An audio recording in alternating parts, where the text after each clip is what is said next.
해마다 청명 시절이 돌아오면 부슬부슬 가랑비가 눈물처럼 하염없이 내립니다.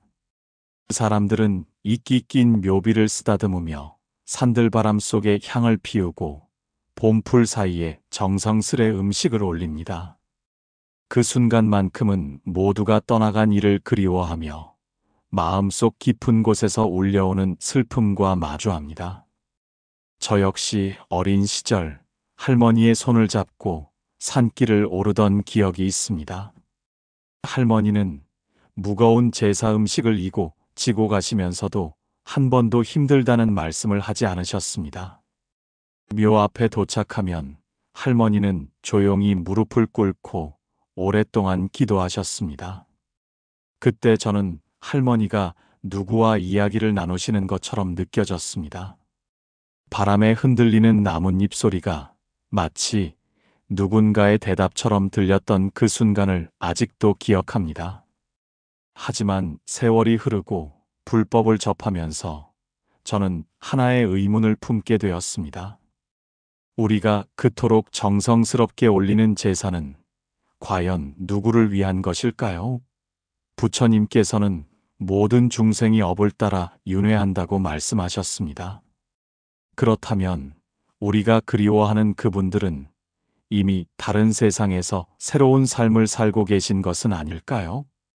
이 질문이 제사를 무의미하게 만드는 것은 아닙니다. 오히려 우리에게 더 깊은 성찰을 요구합니다. 우리는 왜 제사를 지내는 걸까요? 단순히 음식을 올리고 절을 하는 행위 너머에는 무엇이 있을까요? 그것은 바로 사랑하는 이를 잃은 우리 마음의 아픔이며 그분들께 받은 은혜에 대한 감사이며 다시는 만날 수 없다는 슬픔 속에서도 끊을 수 없는 인연의 끈입니다. 어느 봄날 한 보살님께서 제게 이런 말씀을 하셨습니다. 스님, 저는 20년 전에 세상을 떠난 어머니를 위해 매년 제사를 지냅니다. 하지만 가끔 이런 생각이 듭니다. 어머니는 정말 제가 올리는 이 음식을 받으실 수 있을까요? 혹시 어머니는 이미 다른 곳에서 다른 삶을 사시는 건 아닐까요? 그분의 눈에는 깊은 그리움과 함께 혼란스러움이 담겨 있었습니다. 저는 그분께 조용히 말씀드렸습니다. 보살님, 그 질문 자체가 이미 깊은 효심에서 비롯된 것입니다. 어머니를 그리워하는 마음, 어머니께서 어디에 계시든 평안하시기를 바라는 마음, 그것이 바로 진정한 효도의 시작입니다. 불교에서는 제사를 단순히 음식을 올리는 의식으로만 보지 않습니다. 그것은 우리 마음 속에 남아있는 인연을 확인하고 그 인연을 통해 더 나은 사람이 되고자 하는 서원의 표현입니다. 돌아가신 분이 어디에 계시든 우리가 그분을 기억하고 그분의 은혜에 보답하고자 하는 마음 자체가 이미 큰 의미를 지닙니다. 옛날 한 스님께서 이런 말씀을 하셨습니다. 제사는 죽은 자를 위한 것이 아니라 산 자를 위한 것이다. 처음에는 이 말이 차갑게 느껴질 수 있습니다. 하지만 깊이 생각해보면 이것은 매우 따뜻한 가르침입니다. 제사를 통해 우리는 삶과 죽음에 대해 성찰하고 우리에게 주어진 시간이 얼마나 소중한지 깨닫게 됩니다.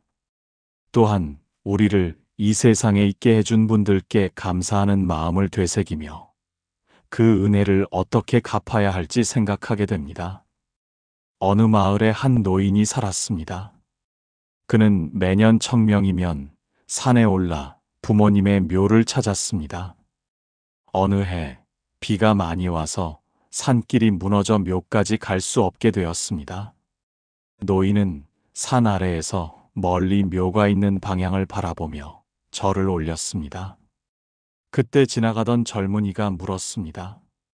할아버지, 묘까지 가지도 못하는데 왜 절을 하십니까?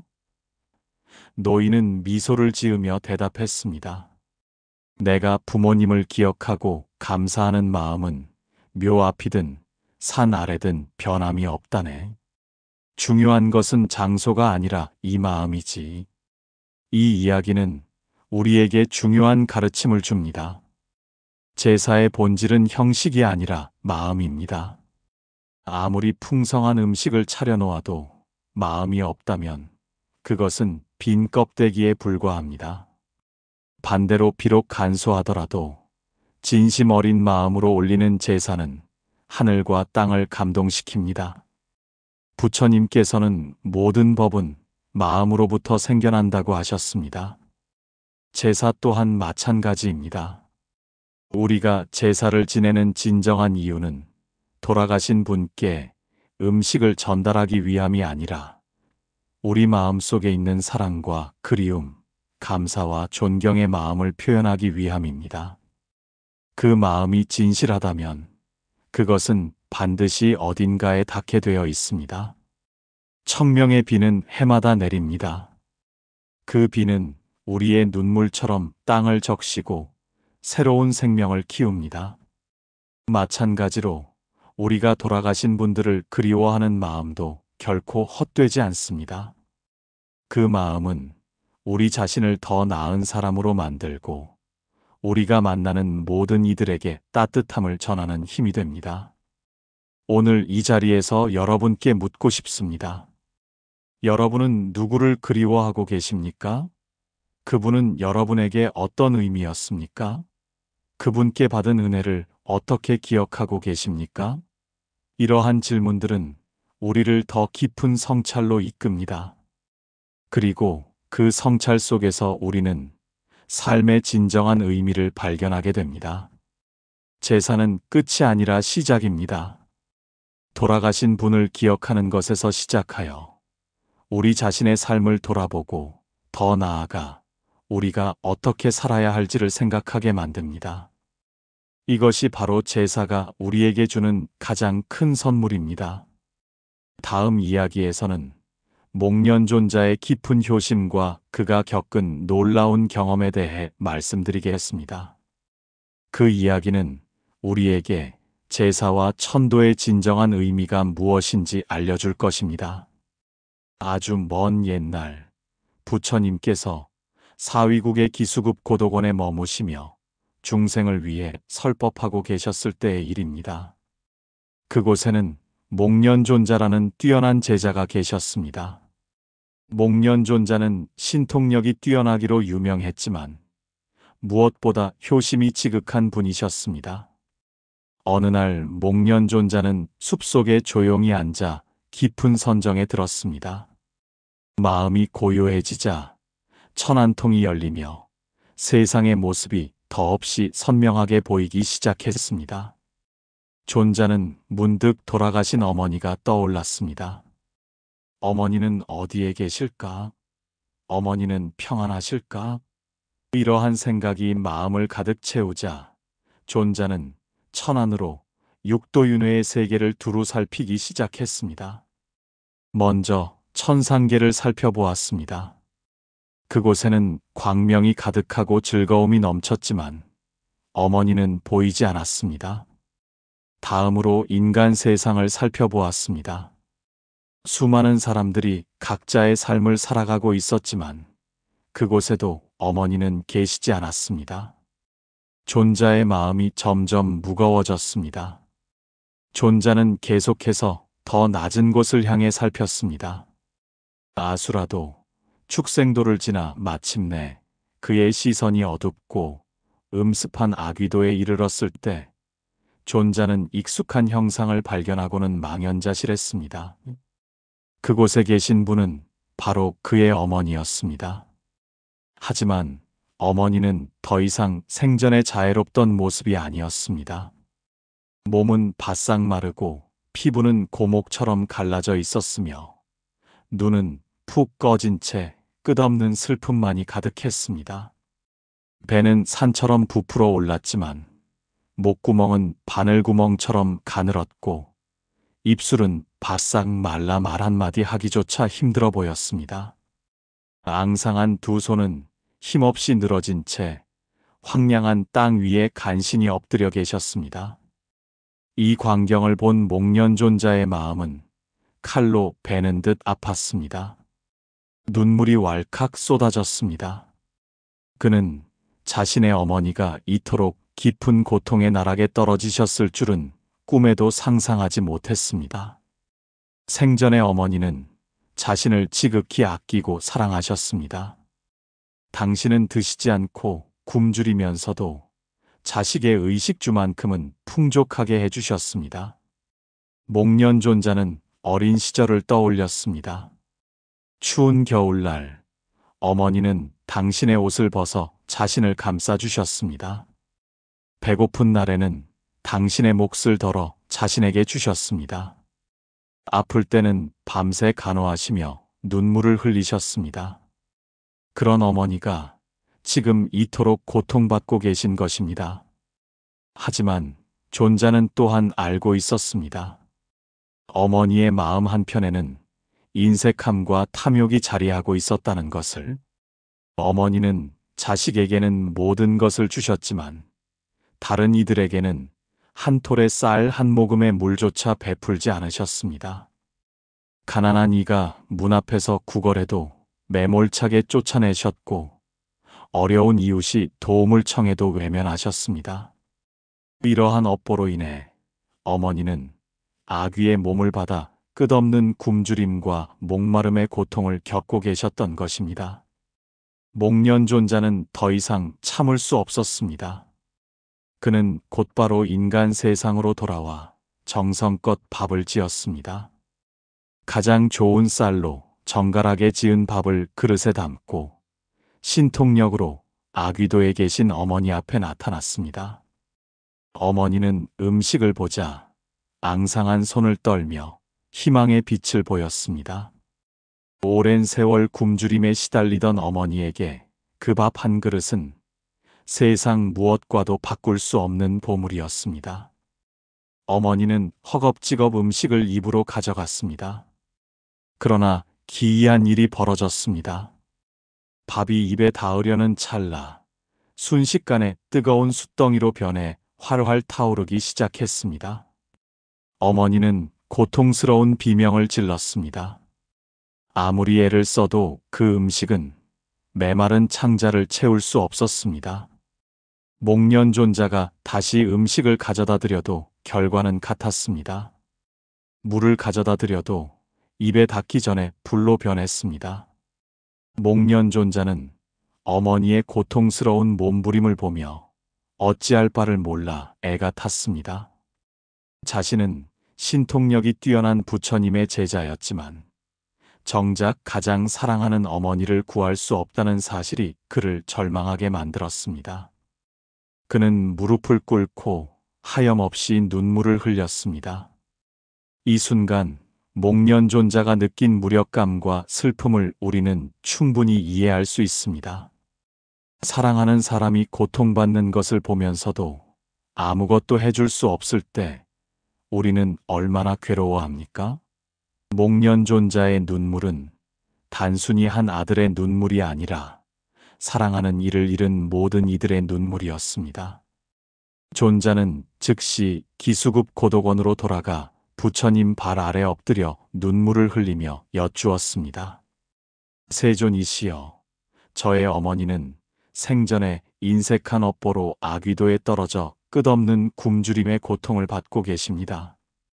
제가 온 힘을 다해 공양을 올렸으나 올린 음식이 모두 불타는 수추로 변해 어머니를 구제할 수 없었습니다.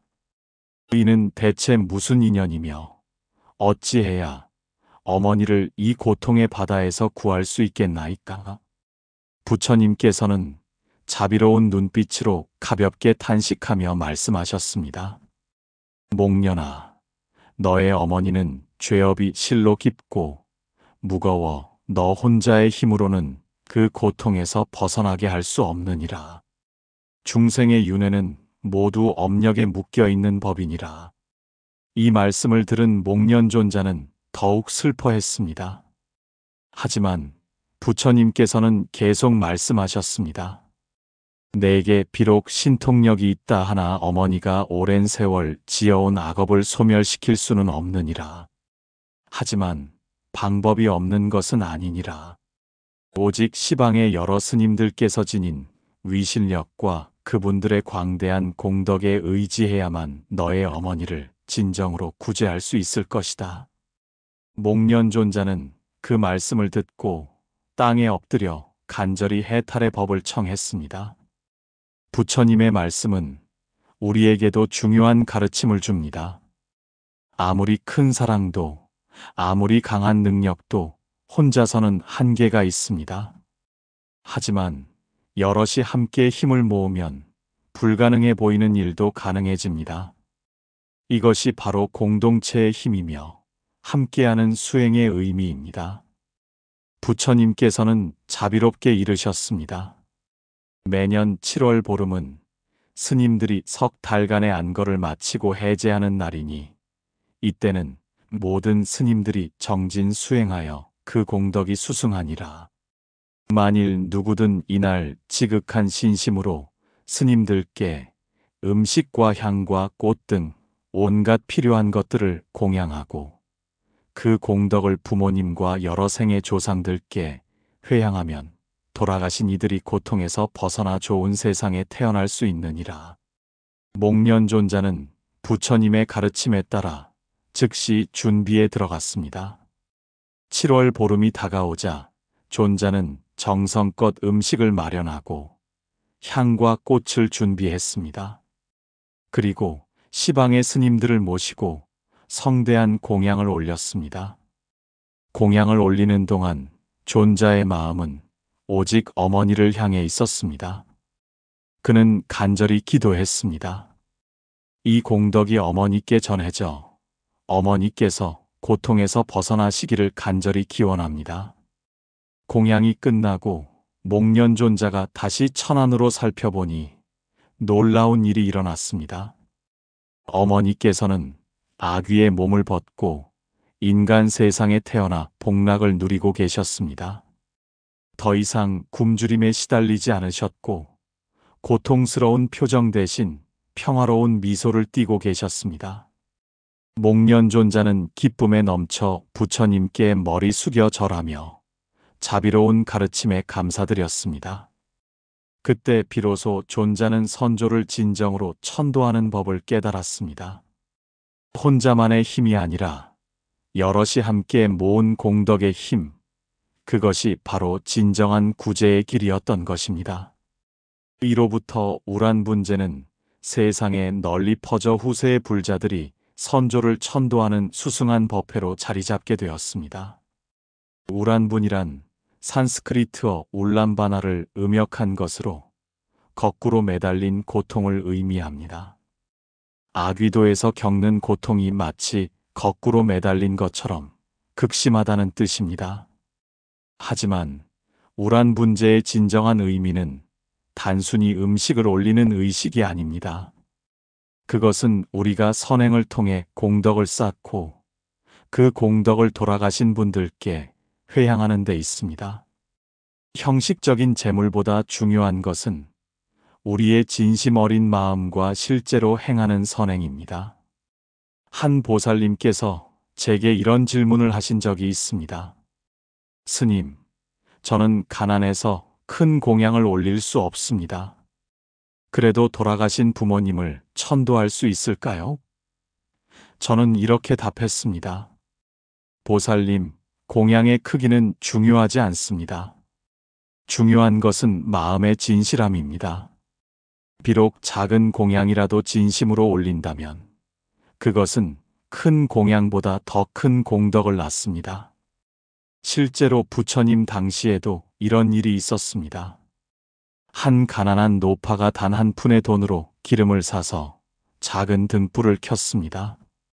그날 부잣집에서는 수백 개의 등불을 켰지만 밤새 바람이 불어 모두 꺼졌습니다. 하지만 노파의 작은 등불만은 꺼지지 않고 밝게 타올랐습니다. 부처님께서는 이를 보시고 말씀하셨습니다. 저 등불은 진심으로 켠 것이기에 꺼지지 않는구나. 우란분제를 지낼 때도 마찬가지입니다. 풍성한 음식을 차려놓는 것보다 중요한 것은 우리가 일상에서 선을 행하고 그 공덕을 돌아가신 분들께 회향하는 것입니다. 어려운 이웃을 도와주는 것, 화난 마음을 누그러뜨리는 것, 거짓말을 하지 않는 것, 이 모든 작은 선행들이 모여 큰 공덕이 됩니다. 어느 마을에 두 형제가 살았습니다. 형은 부유했고 동생은 가난했습니다. 아버지가 돌아가시자 형은 성대한 제사를 준비했습니다. 온갖 진귀한 음식을 차려놓고 많은 스님들을 모셨습니다. 하지만 형의 마음 속에는 자랑하고 싶은 마음이 가득했습니다. 사람들이 내가 얼마나 효자인지 알아주겠지. 반면 동생은 작은 밥 한 그릇과 물 한 잔만을 올렸습니다. 하지만 동생은 제사를 지내기 전 한 달 동안 매일 가난한 이웃을 도왔습니다. 자신이 먹을 것을 덜어 굶주린 이에게 주었고 아픈 이를 간호했으며 외로운 이의 말벗이 되어 주었습니다. 그리고 이 모든 공덕을 아버지께 회향했습니다. 그날 밤 두 형제는 같은 꿈을 꾸었습니다. 아버지가 나타나 말씀하셨습니다. 큰아들아, 내가 차려준 음식은 화려했지만 내 입에는 닿지 않았다. 하지만 작은아들아, 내가 베푼 선행의 공덕은 내게 큰 힘이 되었구나. 나는 이제 좋은 곳으로 갈 수 있게 되었다. 이 이야기는 우리에게 중요한 교훈을 줍니다.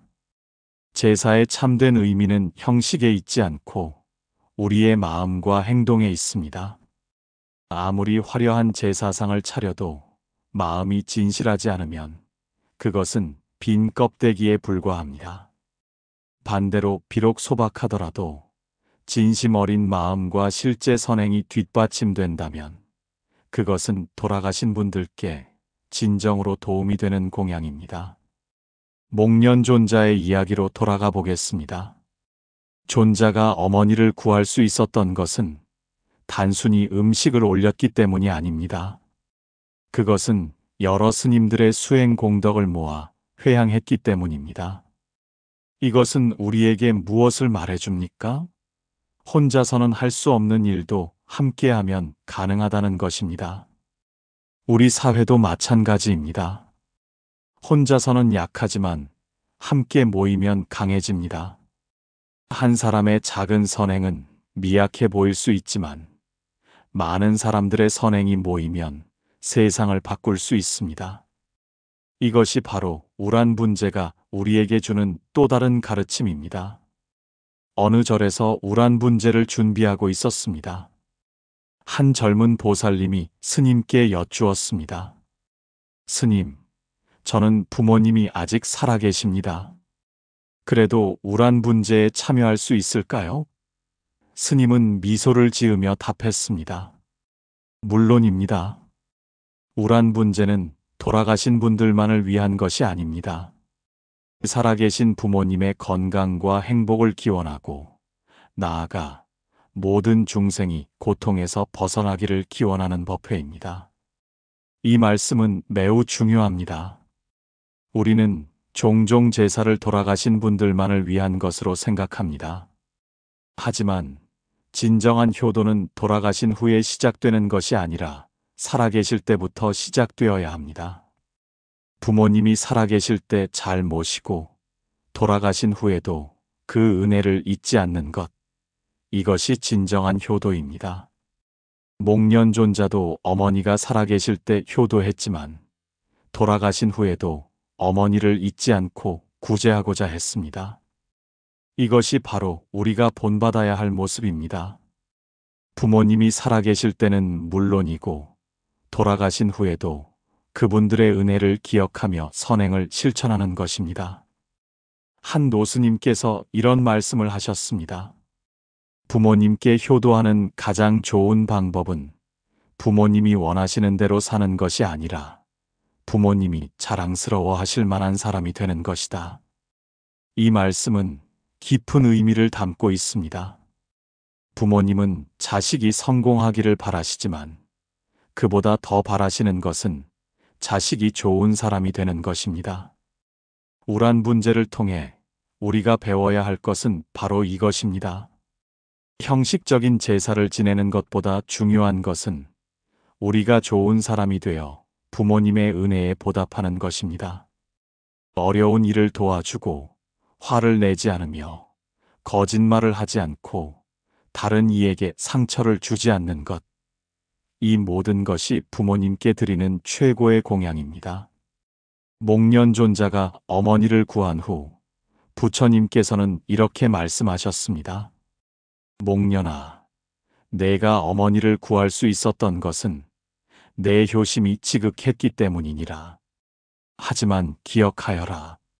진정한 효도는 한 번의 공양으로 끝나는 것이 아니라 평생 동안 이어지는 것이니라. 이 말씀은 우리 모두에게 해당됩니다. 제사는 1년에 한 번 지내는 것이지만 효도는 매일 매순간 실천해야 하는 것입니다. 어느 마을에 한 청년이 살았습니다. 그는 어머니가 돌아가신 후 매년 성대한 제사를 지냈습니다. 하지만 어머니가 살아계실 때는 바쁘다는 핑계로 자주 찾아뵙지 않았습니다. 어머니가 외로워하실 때도 도움이 필요하실 때도 그는 항상 다음에 하겠다고 미루었습니다. 어머니가 돌아가신 후에야 그는 후회했지만 이미 늦었습니다. 이 이야기는 우리에게 경고를 줍니다. 효도는 미룰 수 없습니다.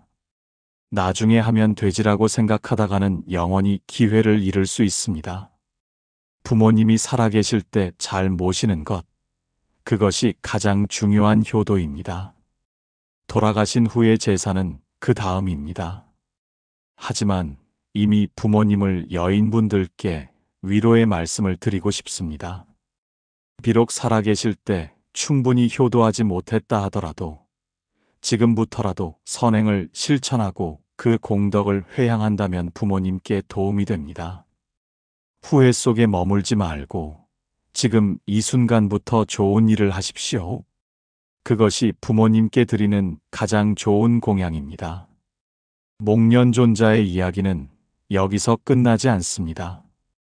어머니를 구한 후 목련존자는 더욱 정진했습니다. 그는 자신의 어머니뿐만 아니라 모든 중생의 어머니를 구하고자 했습니다. 왜냐하면 그는 깨달았기 때문입니다. 윤회 속에서 우리는 모두 서로의 부모이고 자식이었다는 것을, 지금 내 옆을 지나가는 낯선 사람도 전생에는 나의 어머니였을 수 있고, 내가 사랑하는 사람도 다음 생에는 전혀 다른 관계가 될 수 있다는 것을, 이러한 깨달음은 우리의 마음을 넓혀줍니다. 단지 내 가족만을 위하는 것이 아니라 모든 중생을 내 가족처럼 대하게 됩니다. 이것이 바로 대승불교의 정신이며 우란분재가 우리에게 전하고자 하는 궁극적인 메시지입니다. 청명의 산들바람이 묘지를 스쳐 지나갑니다. 우리는 묘비 앞에 서서 이름을 부르지만 과연 그 이름의 주인은 어디에 있을까요? 부처님께서는 말씀하셨습니다. 중생은 업을 따라 끊임없이 윤회한다. 그렇다면 우리가 그리워하는 그분은 이미 다른 모습으로 다른 곳에서 새로운 삶을 살고 있는 것은 아닐까요? 어느 마을에 한 노부인이 살았습니다. 그녀에게는 30년 전 병으로 세상을 떠난 아들이 있었습니다. 아들은 20살의 젊은 나이에 갑작스러운 병으로 세상을 떠났습니다. 노부인은 아들을 잃은 슬픔을 평생 가슴에 안고 살았습니다. 해마다 청명이면 산에 올라 아들의 묘를 찾았고 아들이 좋아하던 음식을 정성껏 준비해 올렸습니다. 아가야, 어미가 왔다. 배고프지 않니? 이 음식 좀 먹어라. 노부인은 묘 앞에서 이렇게 중얼거리곤 했습니다.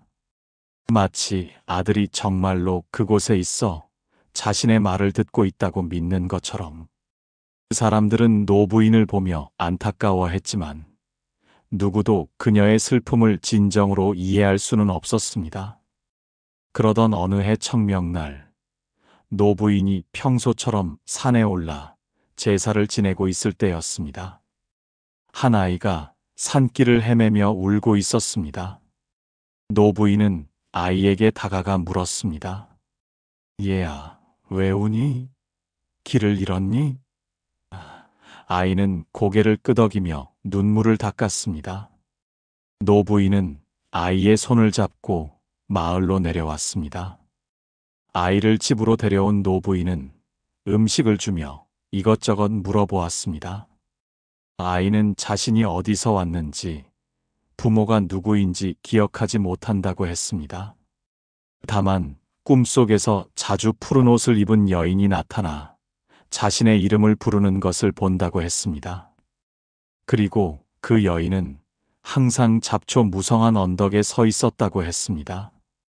노부인은 깜짝 놀랐습니다.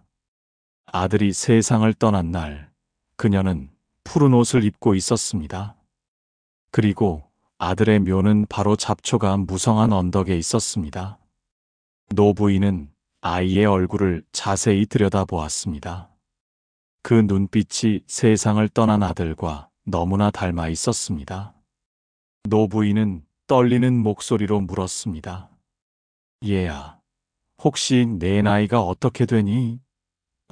아이는 대답했습니다. 잘 모르겠어요. 하지만 사람들이 제가 7살쯤 되었다고 해요. 노부인은 계산해 보았습니다. 아들이 세상을 떠난 지 30년, 그리고 사람이 죽어서 다시 태어나기까지의 시간을 생각하면 이 아이가 자신의 아들일 수도 있었습니다. 하지만 노부인은 곧 고개를 저었습니다. 아니야. 내가 너무 아들을 그리워한 나머지 헛것을 보는 것일 거야. 그럼에도 불구하고 노부인은 아이를 집에 머물게 했습니다. 아이의 부모를 찾을 때까지라도 돌봐주고 싶었습니다. 며칠이 지났지만 아이의 부모는 나타나지 않았습니다. 노부인은 아이와 함께 지내며 묘한 감정을 느꼈습니다. 아이는 노부인이 해주는 음식을 맛있게 먹었는데 그것은 모두 돌아간 아들이 좋아하던 음식들이었습니다.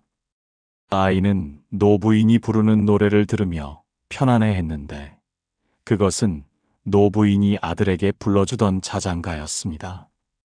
어느 날 밤 노부인은 꿈을 꾸었습니다. 아들이 나타나 말했습니다.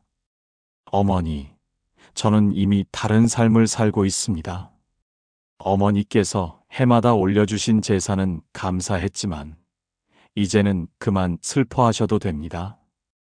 저는 새로운 인연을 따라 살아가고 있으니까요. 노부인은 꿈에서 깨어나 한참을 울었습니다. 다음 날 아침, 아이의 친척이라는 사람이 찾아왔습니다.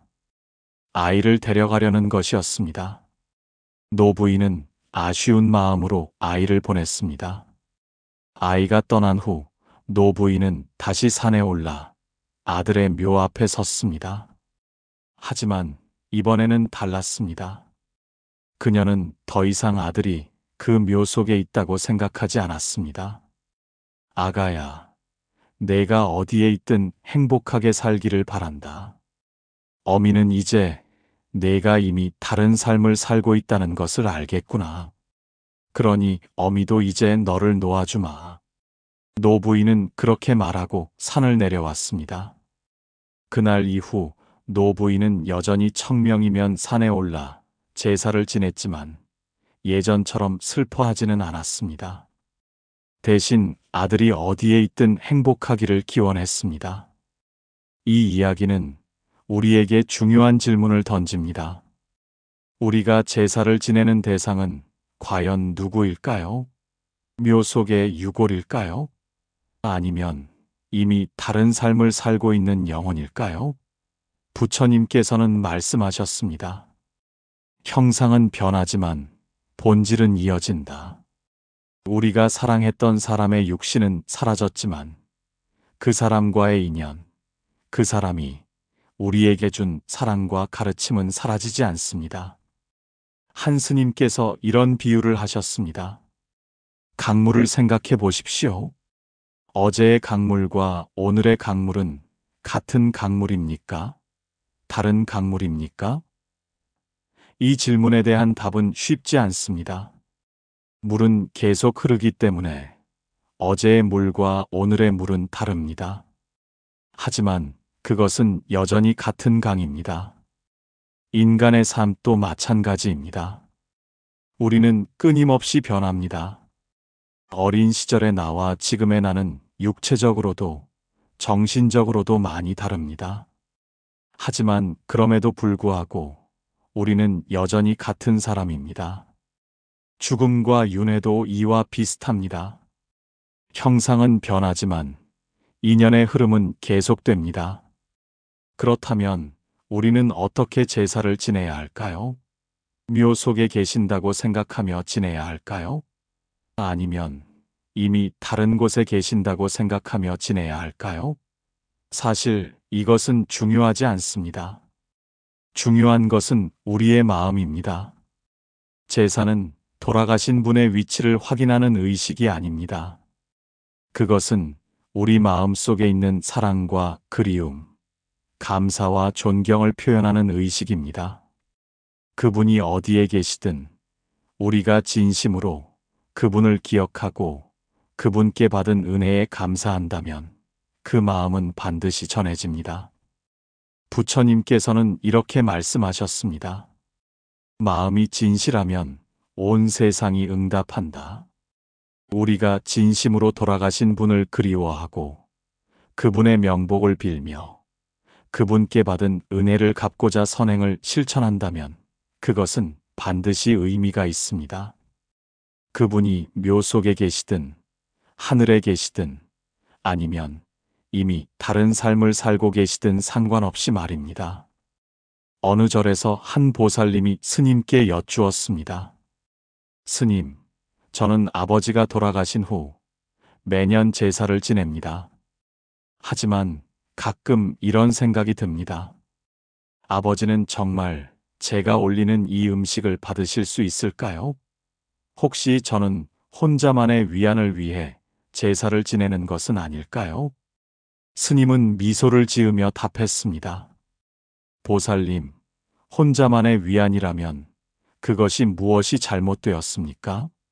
우리가 슬플 때 위안을 얻는 것은 자연스러운 일입니다. 하지만 제사는 단순한 위안 이상의 의미가 있습니다. 그것은 우리가 어떤 사람인지를 확인하는 의식입니다. 부모님을 잊지 않고 기억하는 사람, 은혜를 아는 사람, 그러한 사람이 되고자 하는 서원의 표현입니다. 이 말씀은 매우 중요합니다. 제사는 죽은 자를 위한 것이기도 하지만 동시에 산 자를 위한 것이기도 합니다. 제사를 통해 우리는 삶과 죽음에 대해 생각하고 우리가 어떻게 살아야 할지를 성찰합니다. 우리에게 생명을 주신 분들, 우리를 키워주신 분들, 우리에게 사랑을 주신 분들을 기억하며 우리도 그러한 사랑을 다른 이들에게 전하고자 다짐합니다. 당나라 정관 시대 장안성은 사람들로 붐비고 향불이 끊이지 않는 번화한 도시였습니다. 성 남쪽에 장성이라는 상인이 살았는데 그는 집안이 부유하고 성품이 어질며 신의가 두터웠습니다. 사람들은 그를 존경했고 그와 거래하는 것을 영광으로 여겼습니다. 장성의 아버지는 생전에 마음이 선하고 베풀기를 좋아하여 이웃의 존경을 한 몸에 받았습니다. 가난한 이가 찾아오면 기꺼이 도와주었고 어려운 일이 있으면 앞장서서 해결했습니다. 그는 항상 말했습니다. 재물은 하늘이 잠시 맡긴 것일 뿐이다. 필요한 이들과 나누는 것이 재물의 진정한 가치다.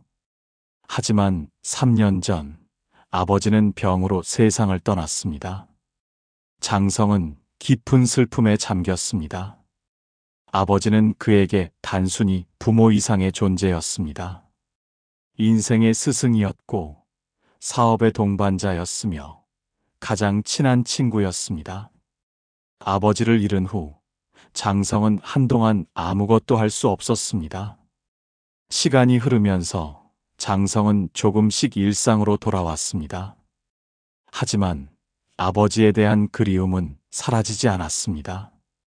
그 후로 청명이나 중원 같은 제사날이 되면 그는 가장 풍성한 음식을 준비해 아버지의 묘 앞에서 향을 피우고 공손히 절하며 아버지가 다른 세상에서 평안하시기를 기원했습니다. 장성은 제사를 지내는 것에 온 정성을 쏟았습니다. 아버지가 좋아하시던 음식을 빠짐없이 준비했고 가장 좋은 향을 피웠으며 가장 아름다운 꽃을 올렸습니다. 하지만 세월이 흐르면서 그의 마음속에는 의문이 싹트기 시작했습니다. 아버지는 정말 이 음식을 드실 수 있으실까? 불법에서는 윤회를 말하는데 만일 아버지가 이미 업보에 따라 다른 생을 받으셨다면 해마다 올리는 이 음식들은 과연 누구에게 전해지는 것일까? 이 의문은 그림자처럼 그를 따라다니며 밤낮으로 괴롭혔습니다. 장성은 여러 사람에게 물어보았지만 만족스러운 답을 얻지 못했습니다. 어떤 이는 당연히 돌아가신 분이 받으신다고 했고 어떤 이는 그것은 단지 산 사람의 위안일 뿐이라고 했습니다. 하지만 장성은 이 두 답 모두 충분하지 않다고 느꼈습니다. 마침내 어느 봄날 장성은 가득한 의문을 품고 장안성 동쪽에 있는 순복사를 찾아갔습니다. 그곳에 계신 덕 높은 스님께 가르침을 구하기 위함이었습니다. 순복사는 장안에서 가장 오래되고 존경받는 사찰이었습니다. 많은 이들이 그곳을 찾아 마음의 평안을 얻고 돌아갔습니다. 순복사 대웅전 앞에는 향연이 피어오르고 풍경 소리가 은은하게 울렸습니다. 장성은 그곳에서 갈색 가사를 입고 고요히 앉아 계신 한 노스님을 뵈었습니다. 스님의 눈빛은 가을 물처럼 맑았고 모습은 고요한 호수처럼 평안했습니다. 그분이 바로 불법에 통달하신 사찰의 주지 원통 법사였습니다. 장성은 공손히 무릎을 꿇고 합장하며 진심으로 여쭈었습니다. 스님, 저는 어릴 적부터 아버지의 큰 은혜를 입고 자랐습니다. 아버님께서 돌아가신 후에도 해마다 정성껏 제사를 올리며 저 세상에서나마 굶주리지 않으시길 바랐습니다. 하지만 최근 불법에서 윤회와 환생에 대해 듣게 되었습니다. 만일 아버님께서 이미 다른 세상에 태어나셨다면 제가 올리는 음식들은 과연 어디로 가는 것이며 제사의 의미는 무엇인지요? 법사께서는 조용히 고개를 끄덕이며 천천히 입을 여셨습니다. 세상의 모든 중생은 업력에 이끌려 생사를 윤회하며 끊임없이 흘러가느니라. 살아생전 어떤 씨앗을 심었느냐에 따라 죽어서 그 열매를 맺는 법이지. 아라한의 경지에 이르지 않는 한 그 누구도 생사의 굴레에서 벗어날 수 없느니라. 장성은 고개를 숙이고 법사의 말씀을 경청했습니다. 법사께서는 계속 말씀하셨습니다. 그대의 아버님은 이 생의 인연이 다했을 뿐 완전히 사라진 것이 아니네. 그분의 업식은 윤회의 강물을 따라 새로운 생으로 흘러갔을 것이네. 하지만 그렇다고 해서 그대가 올리는 제사가 무의미한 것은 아니라네. 장성은 고개를 들어 법사를 바라보았습니다. 법사의 눈빛에는 깊은 자비가 담겨 있었습니다. 법사께서는 손가락으로 하늘을 가리키며 말씀하셨습니다. 저 하늘의 달을 보게나.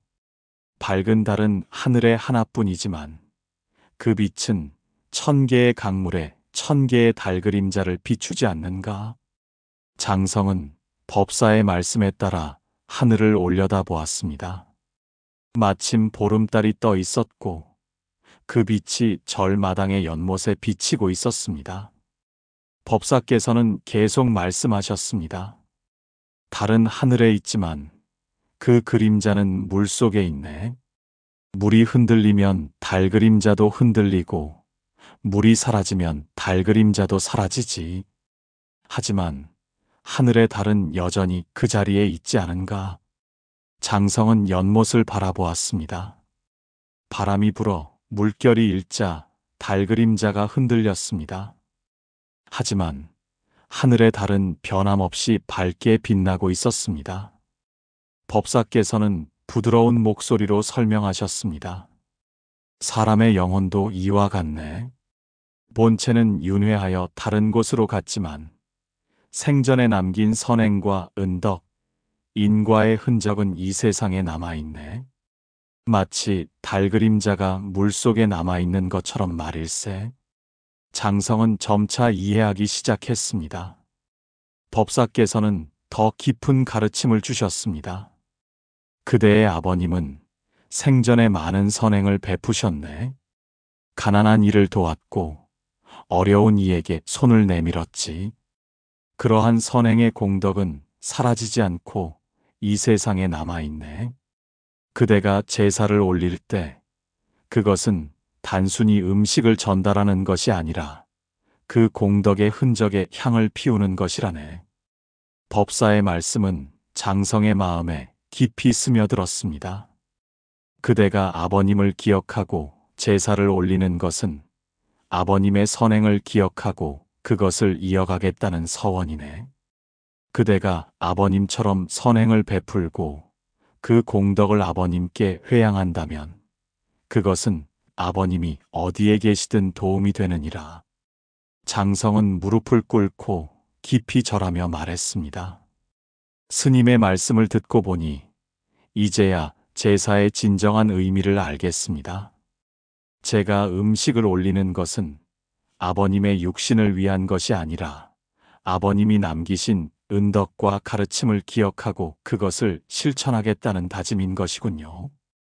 법사께서는 미소를 지으며 고개를 끄덕이셨습니다. 그렇네.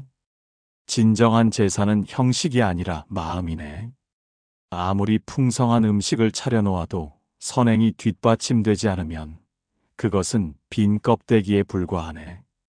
반대로 비록 간소하더라도 진심으로 선행을 실천하고 그 공덕을 회양한다면 그것이야말로 최고의 공양이라네. 장성은 법사의 말씀에 깊이 감동받았습니다. 그는 다시 여쭈었습니다. 그렇다면 스님, 제가 어떻게 해야 아버님께 진정으로 효도할 수 있겠습니까? 법사께서는 잠시 침묵하시다가 말씀하셨습니다. 아버님께서 생전에 하셨던 선행을 이어가게나 가난한 이를 도와주고 어려운 이에게 손을 내밀고 다른 이들에게 자비를 베푸는 것, 그것이 바로 아버님께 드리는 최고의 공양이네. 장성은 그날 밤 절에 머물며 깊이 생각했습니다. 아버지가 생전에 어떤 분이셨는지, 어떤 가르침을 주셨는지, 어떤 모습을 보여주셨는지를 하나하나 떠올렸습니다. 그리고 깨달았습니다. 아버지는 단순히 자신에게 재산을 물려준 것이 아니라 어떻게 살아야 하는지를 몸소 보여주셨다는 것을. 다음 날 아침 장성은 법사께 작별 인사를 드리고 집으로 돌아왔습니다. 그날부터 그의 삶은 변했습니다. 그는 여전히 제사를 지냈지만 예전과는 달랐습니다. 제사를 지내기 전에 먼저 선행을 실천했습니다. 가난한 이웃에게 쌀을 나누어 주었고 병든 이를 돌보았으며 어려운 이들을 도왔습니다.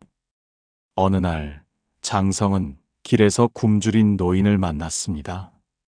노인은 너무 배가 고파 걸을 힘조차 없어 보였습니다. 장성은 즉시 노인을 자신의 집으로 모시고 음식을 대접했습니다. 노인이 음식을 먹으며 눈물을 흘리자 장성은 말했습니다. 어르신, 우시지 마십시오. 제가 이렇게 하는 것은 돌아가신 아버지의 가르침을 따르는 것일 뿐입니다. 노인은 고개를 들어 장성을 바라보았습니다. 당신의 아버님은 참으로 훌륭한 분이셨군요. 그분의 가르침이 당신을 통해 이어지고 있으니 말입니다. 장성은 그 말을 듣고 깊이 감동했습니다. 그는 깨달았습니다. 아버지는 비록 세상을 떠나셨지만 아버지의 정신과 가르침은 자신을 통해 계속 살아있다는 것을. 그날 밤 장성은 다시 아버지의 묘를 찾았습니다. 하지만 이번에는 슬픔이 아니라 감사의 마음으로 찾았습니다. 아버지, 이제야 알겠습니다. 아버지께서 제게 주신 가장 큰 유산은 재물이 아니라 어떻게 살아야 하는지에 대한 가르침이었습니다. 저는 아버지의 그 가르침을 평생 실천하며 살겠습니다. 그것이 아버지께 드리는 최고의 효도라는 것을 이제 알았습니다. 장성은 그날 이후 더욱 열심히 선행을 실천했습니다. 그는 자신의 재산 중 일부를 떼어 가난한 이들을 위한 구호소를 만들었습니다. 또한 병든 이들을 위한 약방을 세웠고 배우지 못한 아이들을 위한 서당을 열었습니다. 사람들은 그를 보며 말했습니다. 저분은 정말 아버지를 닮으셨군요. 세월이 흘러 장성도 나이가 들었습니다. 어느 날 그는 병상에 누워 자신의 아들을 불렀습니다. 아들아, 내가 죽거든 화려한 제사를 지내지 마라. 대신 내가 살아생전했던 것처럼 가난한 이들을 도와주고 어려운 이들에게 손을 내밀어라. 그것이 나에게 드리는 최고의 제사다. 아들은 눈물을 흘리며 고개를 끄덕였습니다. 장성은 평화로운 얼굴로 눈을 감았습니다. 그의 장례식 날 수많은 사람들이 찾아왔습니다. 그가 도왔던 사람들, 그에게서 은혜를 입은 사람들이었습니다. 그들은 모두 장성을 기억하며 눈물을 흘렸습니다. 장성의 아들은 아버지의 유언대로 화려한 제사를 지내지 않았습니다. 대신 아버지가 세운 구호소와 약방, 서당을 계속 운영했습니다. 그리고 해마다 제사날이 되면 그곳에서 가난한 이들에게 음식을 나누어 주었습니다. 이것이 아버지께서 원하시던 제사입니다. 라고 말하면서 이 이야기는 우리에게 중요한 가르침을 줍니다. 제사의 진정한 의미는 음식을 올리는 것이 아니라 돌아가신 분의 정신과 가르침을 이어가는 것입니다. 우리가 그분들처럼 선하게 살고 그분들처럼 다른 이들에게 자비를 베푼다면 그것이야말로 최고의 제사입니다. 달빛은 하늘에 있지만 그 그림자는 물속에 있습니다. 마찬가지로 돌아가신 분들은 이미 다른 곳에 계시지만 그분들이 남긴 사랑과 가르침은 우리 마음 속에 남아 있습니다. 우리가 그 가르침을 실천할 때 그분들은 우리를 통해 계속 살아계십니다. 어느 작은 마을에 가난한 소녀가 살았습니다. 소녀의 이름은 수련이었습니다. 수련의 집안은 매우 가난했습니다. 아버지는 일찍 돌아가셨고 어머니는 병으로 누워 계셨습니다. 수련은 어린 나이에 집안의 생계를 책임져야 했습니다. 그녀는 아침 일찍 일어나 산에 가서 나무를 하고 장터에 내다 팔아 근근히 생활했습니다. 어느 추운 겨울날이었습니다. 수련은 새벽부터 산에 올라 나무를 했습니다. 온종일 일한 끝에 작은 나무 한 단을 모았습니다. 그녀는 그것을 지고 장터로 향했습니다. 다행히 나무를 팔아 작은 돈을 벌 수 있었습니다. 수련은 그 돈으로 빵 2개를 샀습니다. 하나는 자신이 먹을 것이고 하나는 집에서 기다리는 어머니를 위한 것이었습니다. 집으로 돌아가는 길, 수련은 길가에 쓰러져 있는 노인을 발견했습니다. 노인은 너무 약해 보였고 입술은 바싹 말라 있었습니다. 수련은 노인에게 다가가 물었습니다. 할아버지, 괜찮으세요? 노인은 가늘게 눈을 뜨고 말했습니다. 아가야, 나는 사흘째 아무것도 먹지 못했단다. 배가 너무 고파 더 이상 걸을 수가 없구나.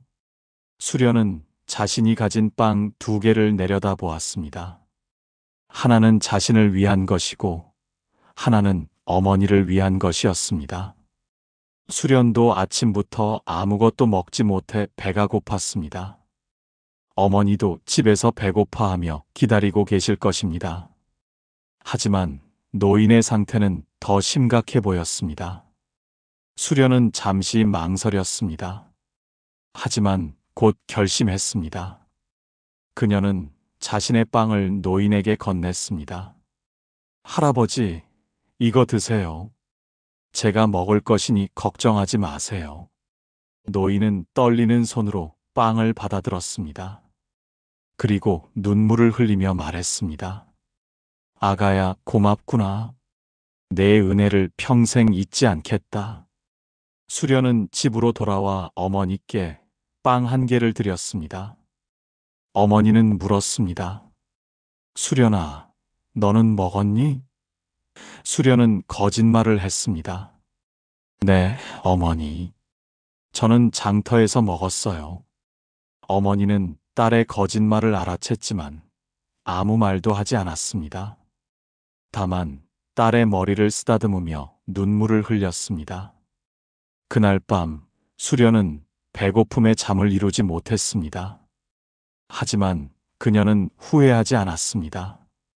노인을 도운 것이 옳은 일이었다고 생각했습니다. 그녀는 돌아가신 아버지가 생전에 하셨던 말씀을 떠올렸습니다. 수련아, 아무리 가난해도 다른 이를 도울 수 있는 마음만은 잃지 말거라. 그것이 진정한 부자란다. 세월이 흘렀습니다. 수련은 열심히 일하며 어머니를 모셨습니다. 어머니의 병은 조금씩 나아졌고 수련도 조금씩 성장했습니다. 하지만 가난은 여전했습니다. 그럼에도 수련은 항상 다른 이들을 도왔습니다. 자신보다 더 어려운 이가 있으면 기꺼이 손을 내밀었습니다. 어느 날 수련의 먼 친척이 병으로 위독하다는 소식이 들려왔습니다. 수련은 친척을 찾아가 간호했습니다. 며칠 후 친척은 임종을 앞두고 수련을 불렀습니다. 수련아, 내가 죽기 전에 너에게 해줄 말이 있다. 어젯밤 꿈에 한 노인이 나타났단다.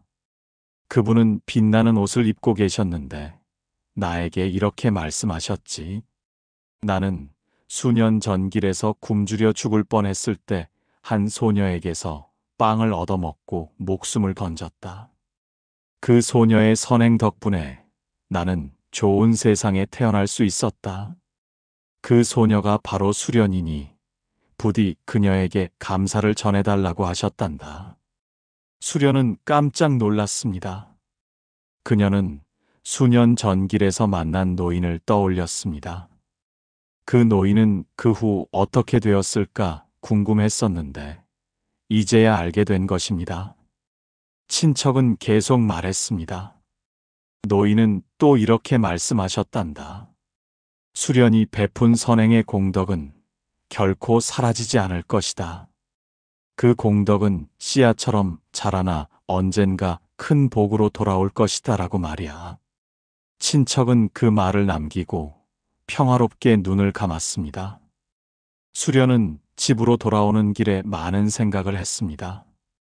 자신이 베푼 작은 선행이 노인에게 그토록 큰 의미였다는 것을, 그리고 그 선행이 노인이 좋은 세상에 태어나는데 도움이 되었다는 것을 알게 되었습니다. 그날 밤 수련은 어머니께 그 이야기를 들려드렸습니다. 어머니는 딸의 손을 잡으며 말씀하셨습니다. 수련아, 내 아버지가 살아계셨다면 얼마나 자랑스러워 하셨을까. 너는 아버지의 가르침을 잘 실천하고 있구나. 수련은 어머니의 품에 안겨 눈물을 흘렸습니다. 이 이야기는 우리에게 중요한 가르침을 줍니다. 우리가 베푸는 선행은 결코 사라지지 않습니다. 비록 당장 눈에 보이는 결과가 없더라도 그 선행은 씨앗처럼 자라나 언젠가 열매를 맺습니다. 그리고 그 열매는 우리가 상상하는 것보다 훨씬 더 크고 아름다울 수 있습니다. 부처님께서는 말씀하셨습니다. 선업은 결코 소멸되지 않는다. 때가 되면 반드시 그 과보를 받게 되느니라. 수련이 베푼 빵 한 조각은 작은 것이었지만 그것이 노인의 생명을 구했고 노인이 좋은 세상에 태어나는 데 도움이 되었습니다. 이것이 바로 선행의 힘입니다. 우리도 마찬가지입니다. 우리가 일상에서 베푸는 작은 친절, 작은 도움, 작은 미소가 누군가에게는 큰 의미가 될 수 있습니다. 그리고 그러한 선행들이 모여 세상을 조금씩 더 아름답게 만듭니다. 어느 절에서 한 보살님이 스님께 여쭈었습니다. 스님, 저는 가난해서 큰 보시를 할 수 없습니다. 그래도 공덕을 쌓을 수 있을까요? 스님은 미소를 지으며 답했습니다. 보살님, 공덕의 크기는 보시의 크기로 결정되지 않습니다. 중요한 것은 마음입니다. 진심으로 베푸는 작은 보시가 형식적으로 베푸는 큰 보시보다 더 큰 공덕을 낳습니다. 수련의 이야기가 바로 이것을 증명합니다. 그녀가 베푼 것은 빵 한 조각에 불과했지만 그 마음은 진실했고 그 결과는 놀라웠습니다. 우리도 수련처럼 진심으로 다른 이를 도울 수 있다면 비록 작은 도움이라도 큰 의미가 있을 것입니다. 강 건너 마을에 한 부인이 살았습니다. 부인의 이름은 명화였습니다. 명화는 남편과 함께 행복한 삶을 살았습니다. 남편은 성실하고 다정했으며 명화를 무척 사랑했습니다. 두 사람은 비록 부유하지는 않았지만 서로를 아끼며 평화롭게 살았습니다. 하지만 행복은 오래가지 못했습니다.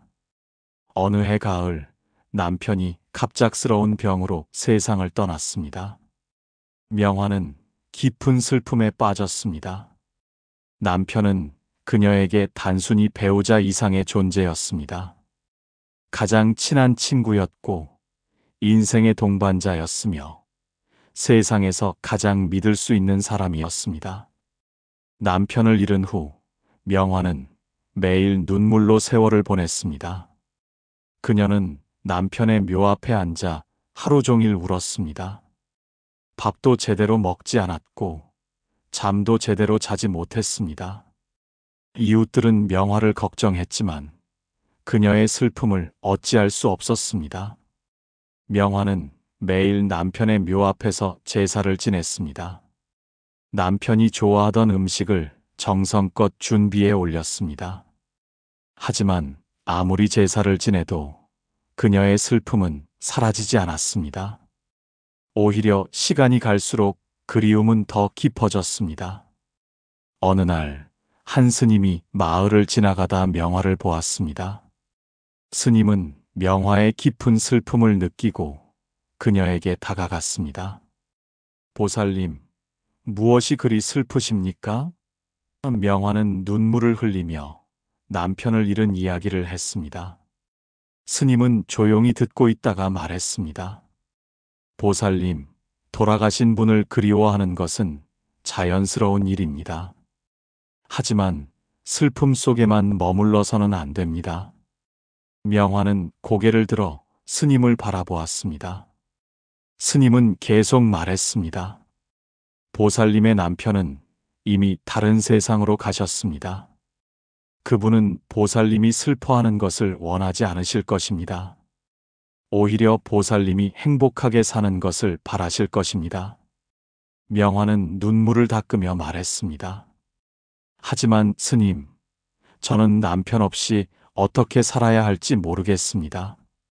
스님은 부드럽게 미소 지으며 말했습니다. 보살님, 남편을 그리워하는 마음을 다른 방식으로 표현해 보시는 것은 어떻습니까? 매일 묘 앞에서 우는 대신 남편을 기리는 다른 방법을 찾아보십시오. 명화는 스님의 말에 귀를 기울였습니다. 예를 들어 남편이 생전에 좋아하셨던 일이나 남편이 하고 싶어 하셨던 일을 보살님이 대신 해보시는 것은 어떻습니까? 명화는 남편을 떠올렸습니다. 남편은 생전에 자주 말했습니다. 여보, 우리 마을에 나무가 많았으면 좋겠소. 여름에는 그늘을 만들어주고 겨울에는 바람을 막아주는 나무 말이요. 남편은 나무를 좋아했습니다. 하지만 바쁜 생활 때문에 나무를 심을 시간이 없었습니다. 명화는 스님께 말했습니다. 스님, 남편은 생전에 나무를 심고 싶어 했습니다. 제가 남편을 대신해 나무를 심으면 될까요? 스님은 환하게 웃으며 말했습니다. 그것이 바로 남편을 기리는 가장 좋은 방법입니다. 나무를 심어 많은 사람들에게 도움을 준다면 그 공덕은 남편께 전해질 것입니다. 그날부터 명화의 삶은 변했습니다. 그녀는 더 이상 묘 앞에서 하루 종일 울지 않았습니다. 대신 나무를 심기 시작했습니다. 처음에는 남편의 묘 주변에 작은 나무 몇 그루를 심었습니다. 그녀는 매일 나무에 물을 주고 정성껏 돌보았습니다. 나무를 돌보는 동안 그녀는 남편과 함께했던 행복한 시절을 떠올렸습니다. 하지만 이제는 눈물이 아니라 미소를 지으며 떠올릴 수 있었습니다. 나무들이 조금씩 자라기 시작했습니다. 명화는 더 많은 나무를 심기로 결심했습니다. 그녀는 마을 어귀에 나무를 심었습니다. 사람들이 지나다니는 길가에 나무를 심어 그늘을 만들어 주었습니다. 더운 여름날, 사람들은 그 나무 그늘 아래에서 쉬며 명화에게 감사했습니다. 명화는 계속해서 나무를 심었습니다.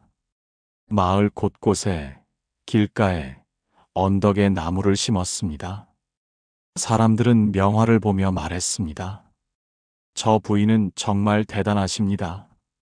남편을 잃은 슬픔을 이렇게 아름다운 일로 승화시키다니요. 명화는 그런 말을 들을 때마다 남편을 떠올렸습니다. 여보, 당신이 원하시던 일을 제가 하고 있어요. 당신도 기뻐하시겠죠? 세월이 흘렀습니다. 명화가 심은 나무들은 무럭무럭 자라 울창한 숲을 이루었습니다. 여름이면 시원한 그늘을 만들어 주었고, 겨울이면 매서운 바람을 막아 주었습니다. 새들이 날아와 둥지를 틀었고, 아이들은 나무 아래에서 뛰어놀았습니다. 노인들은 나무 그늘 아래에서 쉬며 이야기를 나누었습니다. 어느 날, 명화는 나무 아래에 앉아 쉬고 있었습니다. 한 젊은 부부가 아기를 안고 지나가다가 나무 그늘에서 쉬었습니다. 아기는 더위에 지쳐 울고 있었는데 시원한 그늘에 들어오자 울음을 그치고 편안하게 잠들었습니다. 젊은 부부는 명화에게 말했습니다. 할머니, 이 나무들을 심어주셔서 정말 감사합니다. 덕분에 우리 아기가 편하게 쉴 수 있었어요. 명화는 미소를 지으며 말했습니다. 아니에요. 이 나무들은 제 남편의 뜻을 이어 심은 것이랍니다. 젊은 부부는 고개를 숙여 인사했습니다. 그렇다면 할머니의 남편분께도 감사드립니다. 이 나무들이 앞으로도 많은 사람들에게 도움이 될 것입니다. 명화는 그날 밤 남편의 묘를 찾았습니다.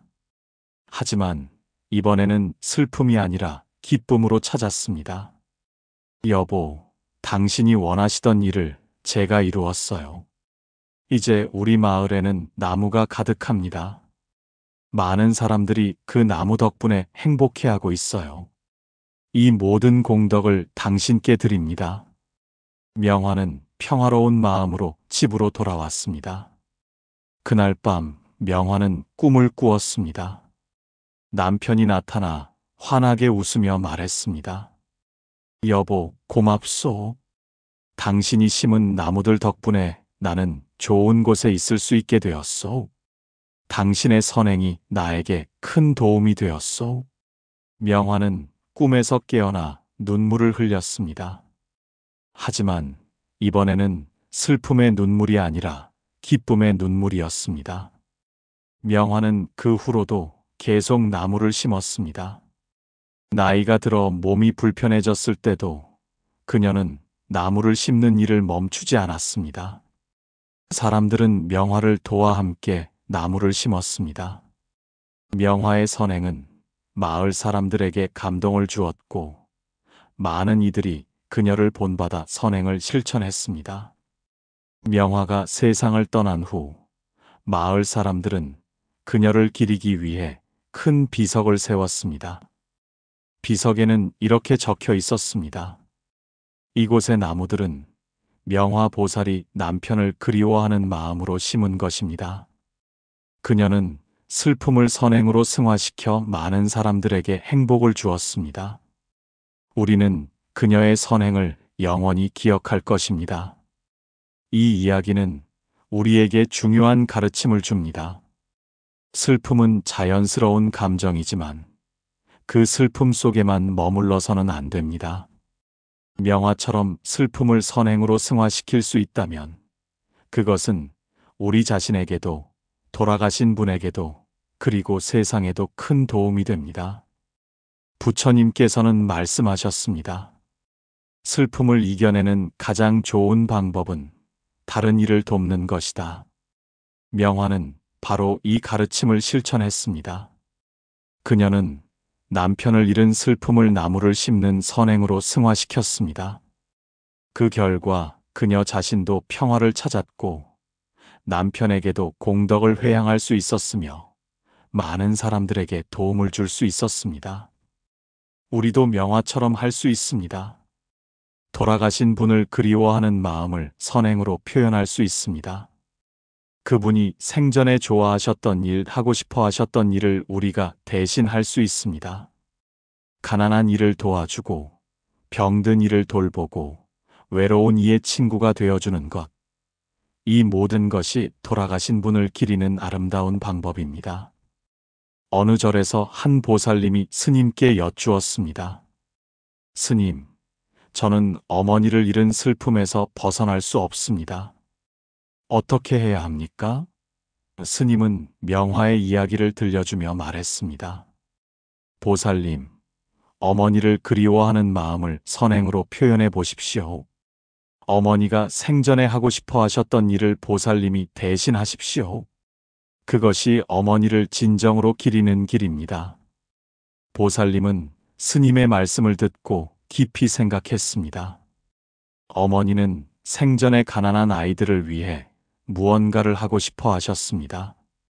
보살님은 어머니의 뜻을 이어 가난한 아이들을 위한 장학금을 만들었습니다.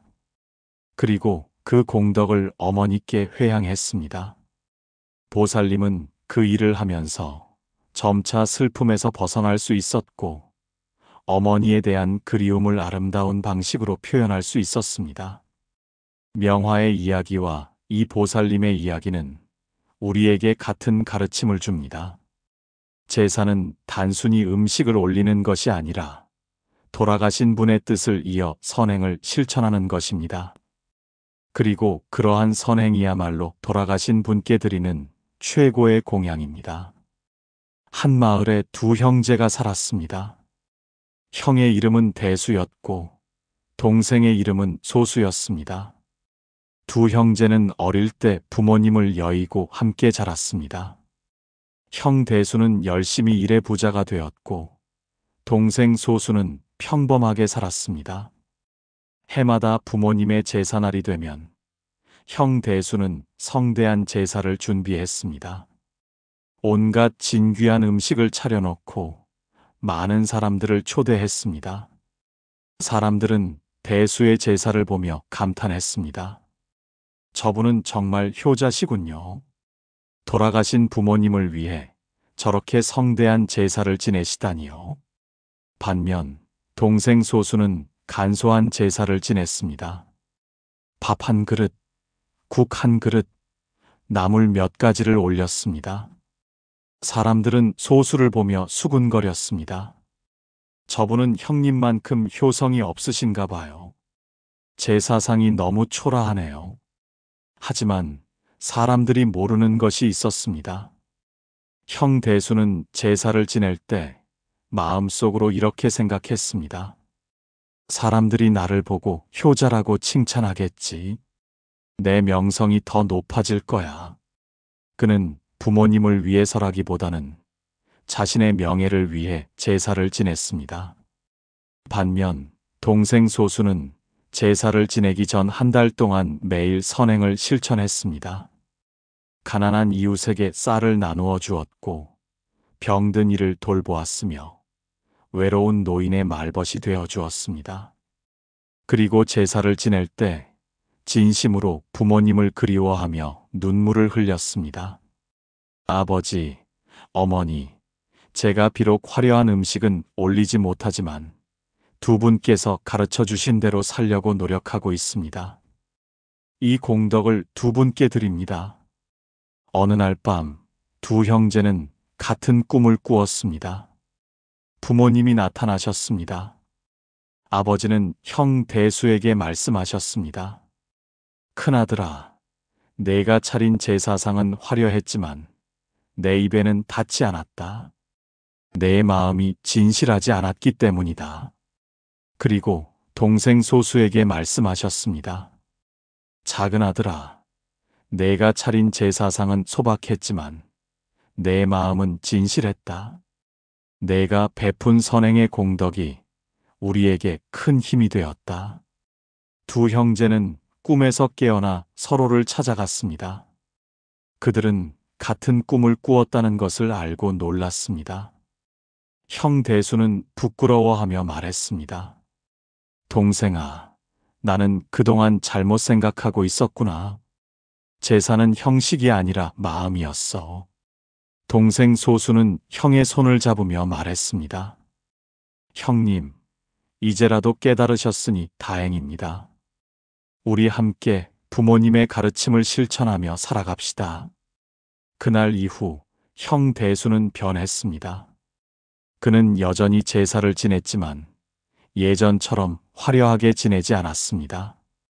대신 제사를 지내기 전에 선행을 실천했습니다. 자신의 재산 중 일부를 가난한 이들을 위해 사용했고 어려운 이웃을 도왔습니다. 그리고 그 공덕을 부모님께 회향했습니다. 두 형제는 함께 부모님을 기리는 일을 했습니다. 그들은 마을에 우물을 파서 사람들이 깨끗한 물을 마실 수 있게 했습니다. 또한 가난한 아이들을 위한 서당을 세웠습니다. 사람들은 두 형제를 보며 말했습니다. 저 형제들은 정말 부모님을 잘 기리고 계십니다. 이 이야기는 우리에게 중요한 가르침을 줍니다. 제사의 진정한 의미는 화려한 음식을 차리는 것이 아니라 진심 어린 마음으로 돌아가신 분을 기억하고 선행을 실천하는 것입니다. 아무리 풍성한 제사상을 차려도 마음이 진실하지 않으면 그것은 의미가 없습니다. 부처님께서는 말씀하셨습니다. 마음이 청정하면 모든 것이 청정하고 마음이 더러우면 모든 것이 더럽다. 제사도 마찬가지입니다. 마음이 진실하면 비록 간소한 제사라도 큰 의미가 있고 마음이 진실하지 않으면 아무리 화려한 제사라도 의미가 없습니다. 어느 절에서 한 보살님이 스님께 여쭈었습니다. 스님, 저는 가난해서 풍성한 제사를 지낼 수 없습니다. 그래도 괜찮을까요? 스님은 미소를 지으며 답했습니다. 보살님, 제사의 크기는 중요하지 않습니다. 중요한 것은 마음입니다. 진심으로 돌아가신 분을 기억하고 그분의 가르침을 실천하며 선행을 베푸는 것, 그것이 최고의 제사입니다. 보살님은 스님의 말씀을 듣고 안심했습니다. 그날 이후 보살님은 비록 간소한 제사를 지냈지만 항상 진심으로 돌아가신 분을 기억했습니다. 그리고 일상에서 선행을 실천하며 그 공덕을 돌아가신 분께 회향했습니다. 우리도 이 가르침을 기억해야 합니다. 제사는 형식이 아니라 마음입니다. 화려한 음식을 차리는 것보다 중요한 것은 진심 어린 마음으로 돌아가신 분을 기억하고 그분의 가르침을 실천하는 것입니다. 그리고 일상에서 선행을 베풀어 그 공덕을 돌아가신 분께 회향하는 것입니다. 한 노스님께서 이런 말씀을 하셨습니다. 제사상에 올리는 음식보다 중요한 것은 제사를 지내는 사람의 마음이다. 마음이 청정하고 진실하다면 한 그릇의 밥도 1000그릇의 밥보다 더 큰 의미를 지닌다. 이 말씀은 우리에게 제사의 본질이 무엇인지 알려줍니다. 제사는 돌아가신 분을 위한 것이기도 하지만 동시에 우리 자신을 위한 것이기도 합니다. 제사를 통해 우리는 삶과 죽음에 대해 생각하고 우리가 어떻게 살아야 할지를 성찰합니다. 돌아가신 분께 받은 은혜를 기억하고 그 은혜에 보답하고자 다짐합니다. 옛날 어느 마을에 한 어머니와 아들이 살았습니다. 어머니는 아들을 무척 사랑했고 아들도 어머니를 깊이 사랑했습니다. 하지만 아들이 20살이 되던 해 전쟁이 일어났습니다. 아들은 나라를 지키기 위해 전쟁터로 떠나야 했습니다. 어머니는 아들을 떠나보내며 눈물을 흘렸습니다. 아들아, 부디 무사히 돌아오너라. 어미는 여기서 너를 기다리고 있을게. 아들도 눈물을 흘리며 말했습니다. 어머니, 걱정하지 마세요. 제가 꼭 살아서 돌아오겠습니다. 하지만 전쟁은 길고 혹독했습니다. 몇 년이 지나도 아들은 돌아오지 않았습니다. 어머니는 매일 대문 앞에 서서 아들을 기다렸습니다. 봄이 가고 여름이 오고 가을이 지나고 겨울이 와도 아들은 돌아오지 않았습니다. 세월이 흘러 어머니는 늙고 병들었습니다. 하지만 그녀는 여전히 아들을 기다렸습니다. 아들아, 어미가 너를 보지 못하고 죽을까봐 두렵구나. 어머니는 매일 기도했습니다. 부디 아들이 무사하기를, 아들이 건강하기를, 아들이 행복하기를. 마침내 어머니는 임종을 앞두게 되었습니다. 이웃들이 모여 어머니를 돌보았습니다. 어머니는 마지막 순간까지 아들을 기다렸습니다. 아들아, 어미는 이제 가야 할 것 같구나. 하지만 어미는 너를 잊지 않을 거야. 다음 생에서라도 꼭 다시 만나자꾸나. 어머니는 그 말을 남기고 눈을 감았습니다. 그로부터 몇 달 후 전쟁이 끝났습니다. 아들은 살아서 마을로 돌아왔습니다.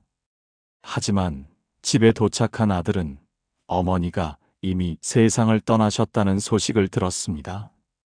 아들은 어머니의 묘 앞에 무릎을 꿇고 하염없이 울었습니다. 어머니, 제가 너무 늦었습니다. 용서해 주세요. 아들은 깊은 슬픔에 빠졌습니다. 그는 매일 어머니의 묘를 찾아 제사를 지냈습니다. 하지만 아무리 제사를 지내도 그의 슬픔과 후회는 사라지지 않았습니다. 제가 조금만 빨리 왔더라면 어머니를 뵐 수 있었을 텐데. 어느 날 아들은 한 스님을 만났습니다. 스님은 아들의 깊은 슬픔을 보고 물었습니다. 보살님, 무엇이 그리 슬프십니까? 아들은 자신의 이야기를 했습니다. 스님은 조용히 듣고 있다가 말했습니다. 보살님, 어머니와의 인연은 이 생으로 끝나는 것이 아닙니다. 아들은 고개를 들어 스님을 바라보았습니다. 스님은 계속 말했습니다. 부처님께서는 말씀하셨습니다. 인연은 끊어지지 않는다고. 비록 이 생에서는 헤어졌지만 그 인연은 다음 생에서도 이어질 것입니다. 아들은 물었습니다. 그렇다면 스님, 저는 다음 생에서 어머니를 다시 만날 수 있습니까? 스님은 고개를 끄덕이며 말했습니다. 그렇습니다. 하지만 중요한 것은 단순히 만나는 것이 아니라 어떻게 만나느냐입니다. 보살님이 이 생에서 선행을 쌓고 공덕을 쌓는다면 다음 생에서 어머니와 더 좋은 인연으로 만날 수 있을 것입니다. 아들은 스님의 말씀에 깊이 감동받았습니다. 그날부터 아들의 삶은 변했습니다. 그는 더 이상 슬픔 속에만 머물지 않았습니다. 대신 어머니가 생전에 하셨던 것처럼 다른 이들을 도왔습니다. 가난한 이에게 음식을 나누어 주었고, 병든 이를 돌보았으며, 외로운 이의 친구가 되어 주었습니다. 아들은 특히 전쟁으로 부모를 잃은 아이들을 돌보았습니다. 그는 그 아이들에게 자신의 어머니가 자신에게 주셨던 사랑을 주었습니다. 아이들은 아들을 아버지처럼 따랐고, 아들은 그 아이들을 자신의 자식처럼 사랑했습니다. 세월이 흘러 아들도 나이가 들었습니다. 어느 날 그가 돌보던 한 아이가 물었습니다. 아저씨, 왜 저희를 이렇게 잘 돌봐주세요? 아들은 미소를 지으며 말했습니다. 너희를 돌보는 것은 내 어머니를 기리는 일이란다. 어머니께서 나에게 주셨던 사랑을 너희에게 전하는 것이지. 아이는 고개를 끄덕이며 말했습니다. 그렇다면 아저씨의 어머니는 정말 훌륭한 분이셨나 봐요. 아들은 눈물을 글썽이며 말했습니다. 그렇단다. 내 어머니는 세상에서 가장 훌륭한 분이셨어. 그리고 나는 어머니의 사랑을 너희를 통해 계속 이어가고 있단다. 그날 밤 아들은 오랜만에 평화로운 꿈을 꾸었습니다. 어머니가 나타나 환하게 웃으며 말씀하셨습니다. 아들아, 고맙구나. 내가 베푼 선행 덕분에 어미는 좋은 곳에 있을 수 있게 되었단다. 그리고 우리는 언젠가 다시 만날 것이다. 그때까지 계속 선하게 살 거라. 아들은 꿈에서 깨어나 눈물을 흘렸습니다. 하지만 이번에는 슬픔의 눈물이 아니라 기쁨의 눈물이었습니다. 그는 어머니와의 인연이 끊어지지 않았다는 것을, 그리고 자신이 선행을 통해 어머니와 계속 연결되어 있다는 것을 깨달았습니다. 이 이야기는 우리에게 중요한 가르침을 줍니다. 사랑하는 이와의 인연은 죽음으로 끝나지 않습니다. 그 인연은 우리가 선행을 통해 계속 이어갈 수 있습니다. 우리가 돌아가신 분이 우리에게 주셨던 사랑을 다른 이들에게 전할 때 그 인연은 더욱 깊어지고 아름다워집니다. 부처님께서는 말씀하셨습니다. 인연은 끊어지지 않는다. 다만 형태가 변할 뿐이다. 우리와 돌아가신 분들의 인연도 마찬가지입니다. 비록 육신으로는 함께할 수 없지만 그분들이 우리에게 남겨준 사랑과 가르침을 통해 인연은 계속됩니다. 우리가 그 사랑을 다른 이들에게 전할 때, 우리가 그 가르침을 실천할 때, 돌아가신 분들은 우리를 통해 계속 살아계십니다. 어느 절에서 한 보살님이 스님께 여쭈었습니다. 스님, 저는 어린 나이에 아버지를 여의었습니다. 아버지에 대한 기억이 별로 없는데, 그래도 아버지와 인연이 있는 것입니까? 스님은 부드럽게 미소 지으며 답했습니다. 보살님, 기억이 없다고 해서 인연이 없는 것은 아닙니다. 아버지께서 보살님에게 생명을 주셨고, 비록 짧은 시간이었지만 사랑을 주셨습니다. 그것만으로도 큰 인연입니다. 스님은 계속 말씀하셨습니다. 보살님이 선하게 살고, 다른 이들을 돕고, 세상을 아름답게 만드는 것, 그 모든 것이 아버지와의 인연을 이어가는 것입니다. 보살님이 행복하게 사는 것이 아버지께 드리는 최고의 효도입니다. 보살님은 스님의 말씀을 듣고 깊이 감동받았습니다. 그날 이후 보살님은 더 이상 아버지를 기억하지 못한다는 것에 슬퍼하지 않았습니다. 대신 아버지가 자신에게 주신 생명을 소중히 여기며 그 생명으로 다른 이들에게 도움이 되고자 노력했습니다. 인연의 끈은 보이지 않지만 확실히 존재합니다. 우리가 만나는 모든 사람, 우리가 겪는 모든 일은 과거의 인연에서 비롯됩니다. 그리고 우리가 지금 만드는 인연은 미래의 만남을 결정합니다. 부처님께서는 말씀하셨습니다. 우연이란 없다. 모든 만남은 인연이다. 돌아가신 분들과의 인연도 마찬가지입니다. 비록 이 생에서는 헤어졌지만 그 인연은 끊어지지 않았습니다. 우리가 선행을 쌓고 공덕을 쌓는다면 다음 생에서 더 좋은 인연으로 만날 수 있습니다. 혹은 이미 다른 형태로 우리 곁에 있을 수도 있습니다. 한 노스님께서 이런 이야기를 하셨습니다. 어느 어머니가 어린 아들을 잃고 깊은 슬픔에 빠졌습니다. 그녀는 부처님을 찾아가 아들을 살려달라고 애원했습니다. 부처님께서는 말씀하셨습니다. 아들을 살리고 싶다면 죽은 사람이 한 명도 없는 집에서 겨자씨를 얻어오너라. 어머니는 마을을 돌아다니며 겨자씨를 구했습니다. 하지만 죽은 사람이 없는 집은 단 한 곳도 없었습니다. 어머니는 깨달았습니다. 죽음은 누구에게나 찾아오는 것이며 자신만 슬픈 것이 아니라는 것을. 이 이야기는 우리에게 중요한 가르침을 줍니다. 죽음은 삶의 일부이며 누구도 피할 수 없습니다. 하지만 죽음이 모든 것의 끝은 아닙니다.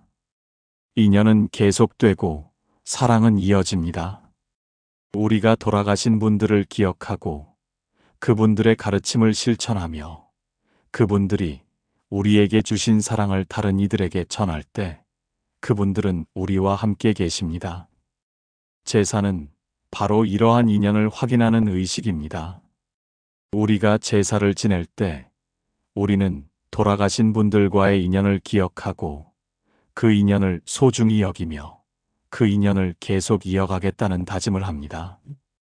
이것이 제사의 진정한 의미입니다. 천명의 비가 다시 내립니다. 하지만 이제 우리는 그 비를 다르게 봅니다. 그것은 단순히 슬픔의 눈물이 아니라 새로운 생명을 키우는 은혜의 비입니다. 묘지에 잡초를 적시고 봄꽃을 피우며 모든 생명에게 새로운 시작을 선물합니다. 우리는 긴 여정을 함께 걸어왔습니다.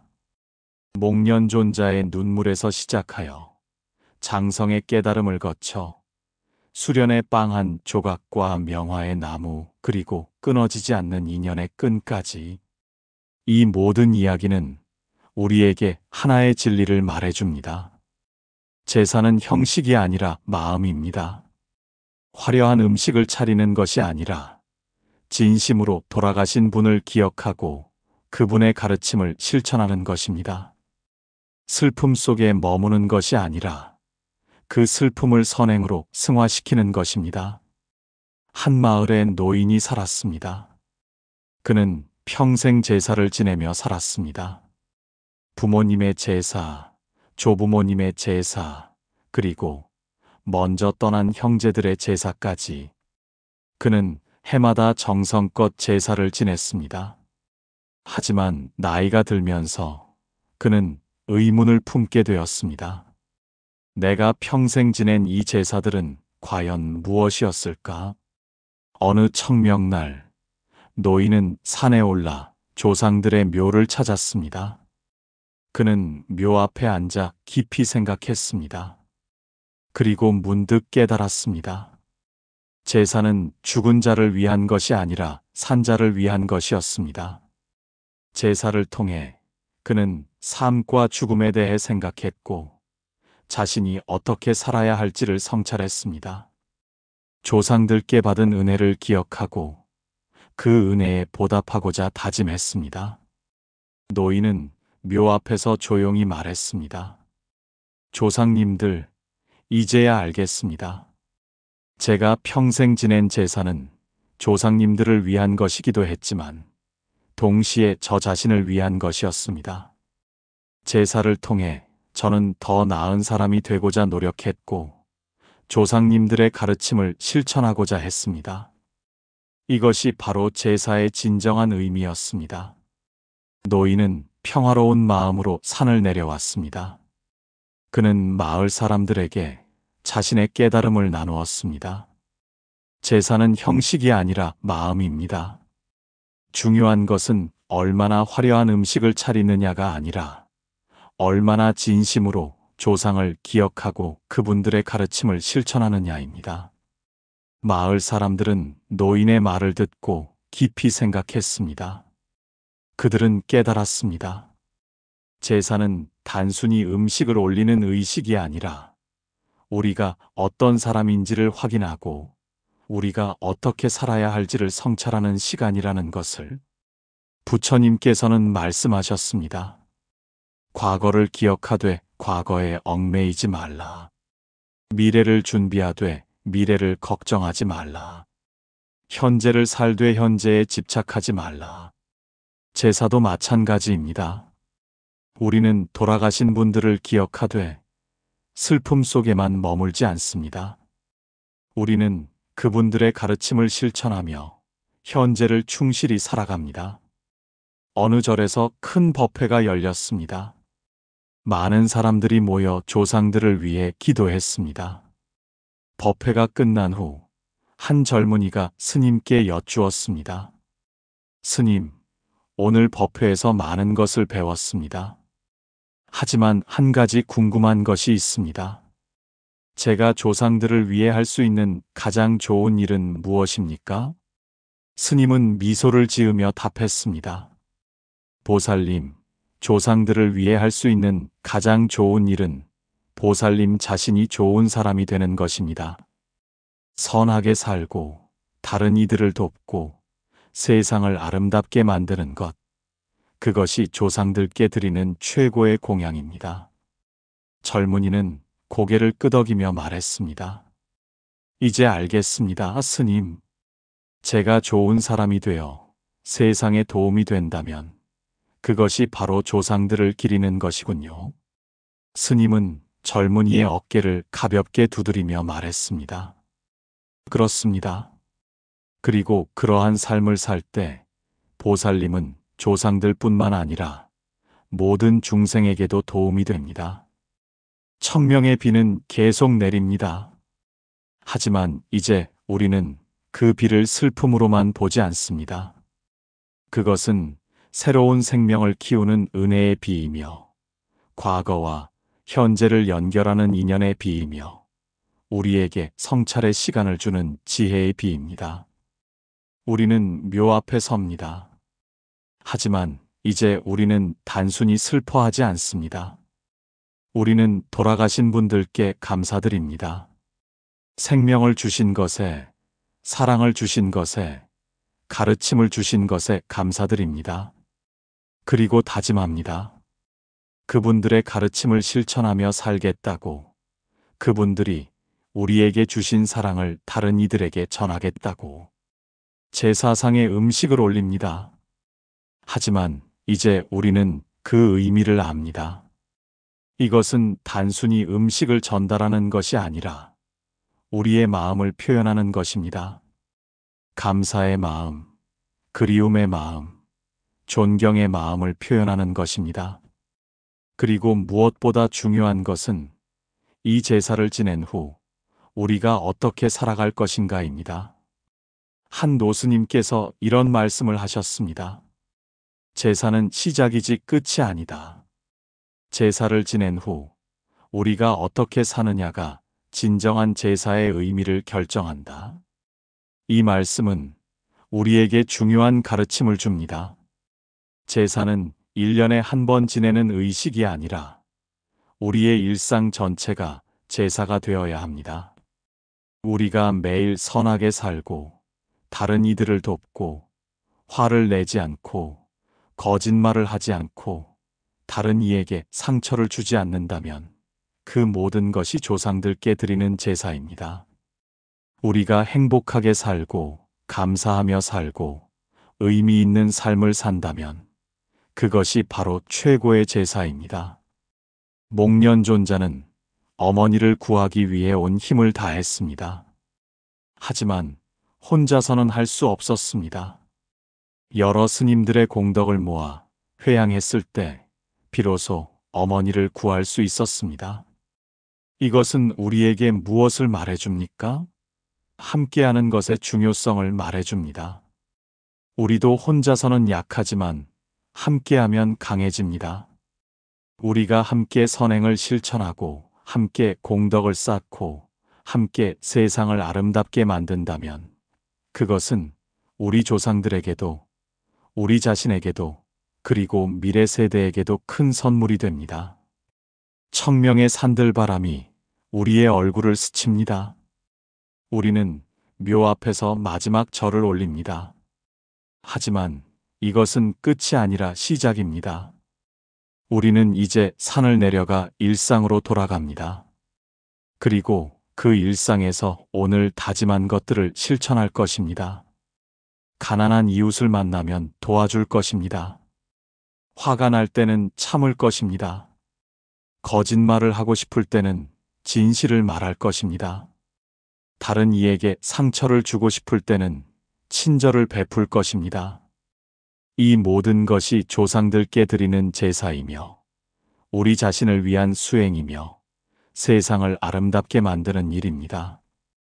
부처님께서는 말씀하셨습니다. 1000개의 등불을 켜는 것보다 한 사람의 마음을 밝히는 것이 낫고 1000번의 제사를 지내는 것보다 한 번의 선행을 실천하는 것이 낫다. 우리는 이 가르침을 기억하며 살아갈 것입니다. 청명의 비는 그칩니다. 하늘이 개고 햇살이 비춥니다. 묘지의 풀들은 빗물을 머금고 더욱 푸르게 빛납니다. 새들이 지저귀며 날아갑니다. 모든 것이 새로운 시작을 알립니다. 우리도 새롭게 시작합니다. 슬픔을 딛고 일어섭니다. 후회를 버리고 앞으로 나아갑니다. 돌아가신 분들의 가르침을 가슴에 품고 그분들이 우리에게 주신 사랑을 세상에 전하며 살아갑니다. 이것이 바로 청명의 깨달음입니다.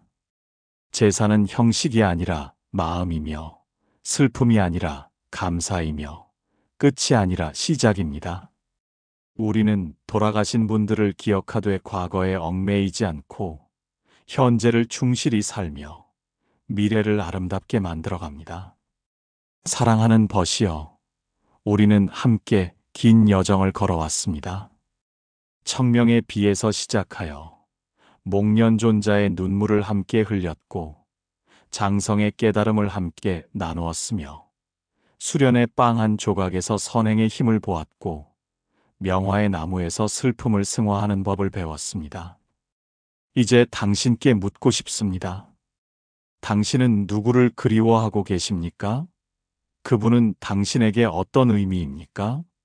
그분께 받은 은혜를 어떻게 기억하고 계십니까? 제사는 1년에 한 번 지내는 의식이 아닙니다. 제사는 우리의 일상 전체입니다. 우리가 매일 선하게 살고 다른 이들을 돕고 세상을 아름답게 만들 때 그 모든 것이 제사입니다.